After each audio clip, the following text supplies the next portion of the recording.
Halo, Assalamualaikum warahmatullahi wabarakatuh, teman-teman. Pada malam hari ini kita akan bahas soal manajerial P3K 2024. Rencananya tadi ini akan saya bawakan di Zoom pada peserta grup P3K tahun 2024, cuma karena dadakan sehingga tidak jadi.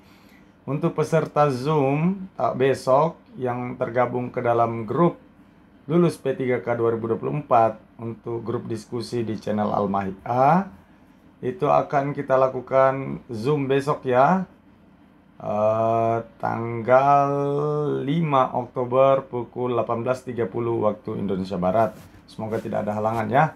Besok siang atau sore saya kirimkan link Zoom-nya. Untuk malam ini kita bahas saja langsung di YouTube ya. Nah, teman-teman, ini adalah contoh soal manajerial pada P3K 2024. Bagaimana tipsnya yang pernah saya bagikan ya? Cara untuk menjawab soal P3K manajerial sosiokultural wawancara itu bukan soal tes kejujuran ya. Ingat, dalam menjawab soal ini bukan terkait dengan tes seberapa jujur teman-teman, tetapi seberapa pandai, seberapa betul pilihan jawaban teman-teman. Meskipun mungkin tidak sesuai dengan hati nurani teman-teman, tetapi selalu saya sarankan bahwa pilihlah jawaban yang dalam tanda kutip paling perfect, paling sempurna, paling malaikat ya, seperti itu. Jadi bukan terkait dengan isi hati atau kejujuran dalam menjawab tes ini ya, seperti itu. Terus tips yang kedua yang pernah saya sampaikan adalah kalau ada pilihan jawaban yang bisa dieliminasi, silakan langsung dieliminasi. Ciri-ciri yang bisa dieliminasi apa? Yang pertama, bersifat ragu-ragu, tidak peduli, cuek ya. Itu sudah dipastikan bukan poin sempurna ya. Bisa langsung dicoret. Oke, langsung kita bahas. Nah, di sini soal yang pertama. Suatu hari ada seorang klien kebangsaan asing menemui Anda untuk berkonsultasi. Anda tidak mengerti bahasa yang ia gunakan. Sikap Anda adalah meminta orang asing tersebut untuk datang lain kali dan membawa penerjemah. B. Menyuruh rekan Anda memahami bahasa orang asing tersebut untuk menemuinya. C. Meminta bantuan rekan Anda yang memahami bahasa orang asing tersebut untuk menerjemahkan ketika Anda sedang berbicara dengannya. D. Berpura-pura memahami pembicaraannya. Nah, kalau seperti ini teman-teman, kelihatan kan yang mana bisa dieliminasi. Ini bisa dieliminasi, berpura-pura, jangan pilih ini. Kalau sudah ada kata-kata berpura-pura atau tidak peduli ya, dan lain-lain sebagainya, ragu-ragu, itu langsung bisa dicoret. Terus yang kedua, dari sini juga kita bisa melihat secara logika di sini ada pada poin jawaban A itu memperlihatkan ketidakprofesionalan ya, tidak memiliki sikap yang antusias dalam membantu klien. Jadi bisa kita coret ya, meminta orang tersebut untuk datang lain kali, artinya menyuruh pulang dan menyuruh membawa penerjemah sendiri. Ini bisa kita coret juga ya. Sekarang tinggal pilihan jawaban B atau C ya. Ini sudah pasti kalau tidak poinnya 4 atau 3 ya. Tinggal kita pilih. B, menyuruh rekan Anda yang memahami bahasa orang asing tersebut untuk menemuinya. Di sini bisa tepat, tetapi ibaratnya tidak memiliki tanggung jawab. Padahal ini adalah klien Anda yang ditugaskan kepada Anda. Di sini kita bisa lihat jawaban C itu tentu sempurna, meminta bantuan rekan Anda yang memahami bahasa orang asing tersebut untuk menerjemahkan ketika Anda sedang berbicara kepadanya atau dengannya. Karena ini adalah klien Anda, berarti Anda yang harus menyelesaikan permasalahan klien tersebut. Jawaban poin tertinggi adalah C. Ya. Kita lihat. Nah, ini di sini membahas sejauh mana kepedulian Anda terhadap klien yang mengalami kesulitan tersebut. Pahamilah bahwa pelayanan yang baik akan membentuk citra diri yang baik pula, sehingga akan dipercaya oleh pelanggan. Skor tertinggi adalah C. Ya, tadi kita bisa coret D dulu dengan A, sisa pilihan B atau C yang paling benar. Oke, teman-teman, kita lanjut ke soal nomor 2. Soal nomor 2, rekan kerja Anda sedang cuti melahirkan, meminta Anda membawakan barang-barangnya yang tertinggal di kantor. Sikap Anda adalah A. Segera mengantarkannya, B. Menggunakan jasa kurir untuk mengantarnya, C. Mengantarkannya sepulang kantor sekaligus menjenguk rekan Anda, D. Menolak karena pekerjaan Anda banyak. Nah, ini sudah langsung bisa kita eliminasi ya. Nah, A, B, C masih kita bisa perdebatkan untuk mencari poin tertinggi.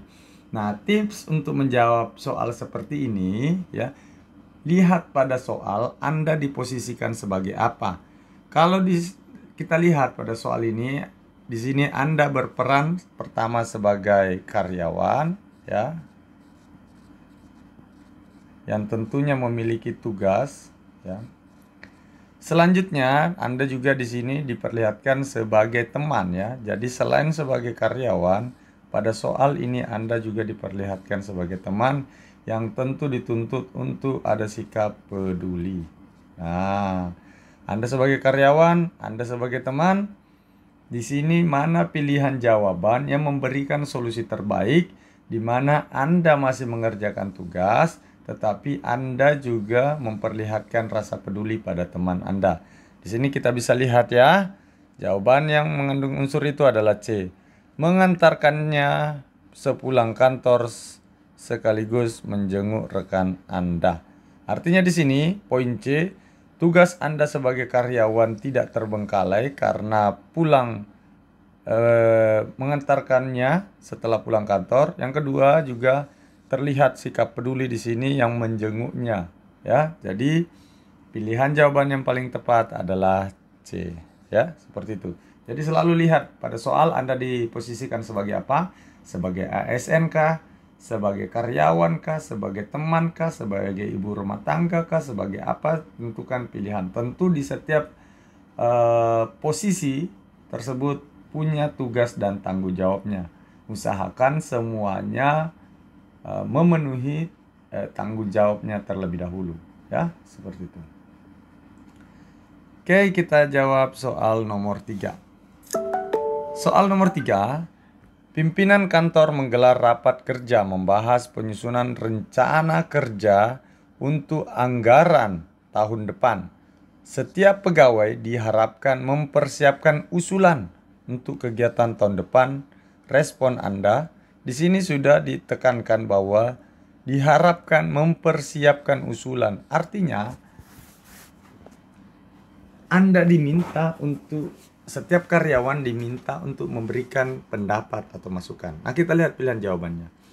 A. Berminat mengajukan suatu ide kegiatan yang akan dilaksanakan meskipun nantinya ide tersebut belum tentu diterima. B. Tidak berminat sama sekali. Nah, ini bisa langsung kita coret karena bertentangan dengan apa yang diminta ya. Disuruh diminta tapi dia tidak berminat sama sekali. Akan mengajukan suatu ide kegiatan jika diminta oleh pimpinan. Ini seharusnya memang iya ya, sudah jelas ya di soal. D. Mungkin berminat untuk mengajukan ide kegiatan yang dilaksanakan, namun tergantung situasi. Kalau ada pilihan jawaban yang seperti ini, yang ambigu, ragu-ragu, bisa langsung dieliminasi. Sekarang tinggal pilihan jawaban A atau C. Kalau di sini kita lihat yang paling antusias ya adalah jawaban A, berminat mengajukan ya, tanpa syarat. Kalau di sini jika ada syarat jika diminta. Jadi pilihan jawabannya adalah A. Oke, teman-teman. Kita lanjut soal nomor 4. Soal nomor 4, jika Anda sedang cuti kerja, tiba-tiba atasan Anda menelpon untuk menyuruh Anda mengerjakan tugas di rumah secara mendadak. Sikap Anda adalah mematikan ponsel. Nah, ini langsung bisa dicoret. Bisa dieliminasi. Memerintahkan staf lain untuk mengerjakannya. Ini juga bisa kita coret. Tidak bertanggung jawab ya. Meminta atasan agar tugas tersebut dapat diselesaikan setelah Anda cuti. Nah, ini ada negosiasi ya, masih mungkin ya. D. Memenuhi perintah atasan dengan segera. Nah, ini yang paling malaikat ya teman-teman. Paling memperlihatkan sikap sempurna meskipun bertentangan mungkin dengan hati nurani. Tapi jawaban yang paling kita pilih adalah pertama, yang paling sempurna, yang paling baik, yang paling berjiwa kesatria, yang paling peduli, ya, seperti itu. Jawabannya adalah D. Oke, teman-teman. Kita lihat soal nomor 5. Ketika sedang santai di rumah, saya melihat seorang ibu yang sepeda motornya macet. Sedangkan bengkel terdekat berjarak 100 meter dari rumah. Yang akan saya lakukan adalah A. Menunggu saja apa yang dilakukan ibu tersebut. Itu bisa kita coret ya, tidak berinisiatif.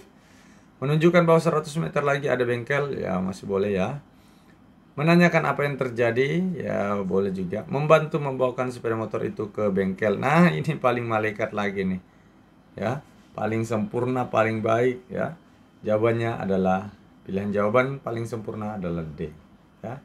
Jadi seperti itu ya, teman-teman. Pertama, cari jawaban yang bisa dieliminasi, ya. Yang kedua, lihat posisi Anda pada soal, apakah sebagai karyawan, sebagai ASN, sebagai ibu rumah tangga dan lain-lain. Posisikan dan ya, pikirkan tanggung jawab dari setiap posisi tersebut dan pilihlah jawaban yang paling benar. Oke? Mungkin cukup sekian teman-teman untuk soal manajerial pada hari ini. Bagi kamu yang ingin bergabung dengan grup ya untuk saling belajar, saling berdiskusi, rencana soal ini tadinya akan kita buat di Zoom, tetapi karena ada kendala, maka kita bagikan langsung saja di YouTube.